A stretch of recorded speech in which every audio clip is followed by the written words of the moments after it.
দুনিয়ায় মানসিক শান্তি থেকে বড় কিছু নেই। যেখানে এটা পাওয়া যায় সেখানেই চলে আসা উচিত। আমাদের কাছে আমাদের স্কুলটা হলো ঠিক এমনই একটা জায়গা যেখানে কাজের স্ট্রেসটাকে স্ট্রেস বলেই মনে হয় না। হ্যাপি বার্থডে, যাও যাও পাশে যাও। Happy birthday. হাতে নাও, হাতে দিকে কিচ্ছু হবে না, হাতে না, হাতে হাতে হাতে, কারণ ছুরি দিয়ে খায় না। আজ ছিল আমাদের বিশেষভাবে প্রিয় সুমনদার বার্থডে, তারই সেলিব্রেশন। আর যার জন্য এই পরিবেশটা এতটা সুন্দর হয়ে উঠেছে তার কথা তো না বললেই নয়। তিনি হলেন আমাদের প্রিয় হেড টিচার পার্থদা। ছিঁড়ে গেল, ছিঁড়েই দিল। সব কেক খাওয়া পর্ব চলছে, এই তো আছি তো।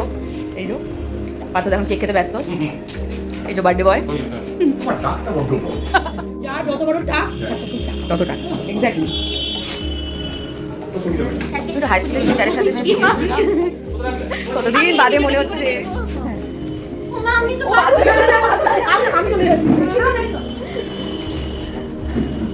আমাদের সায়ন্তী ম্যাডাম বানিয়ে এনেছেন এক তরকা। এটা অবশ্য ছিল সায়ন্তীর অ্যানিভার্সারির খাওয়া দাওয়াটা। হাই স্কুলের দিদিমণি বলে কথা। তোমার শূন্যতা নিয়েই কেটে যাবে আমাদের সারাটা স্কুল জীবন। এই যে আমাদের মকটেল মেকার, মকটেল মেকার একটু হাই বলে দাও। এই খাবারটা দারুণ শিখেছি সায়ন্তীর থেকে, সত্যি।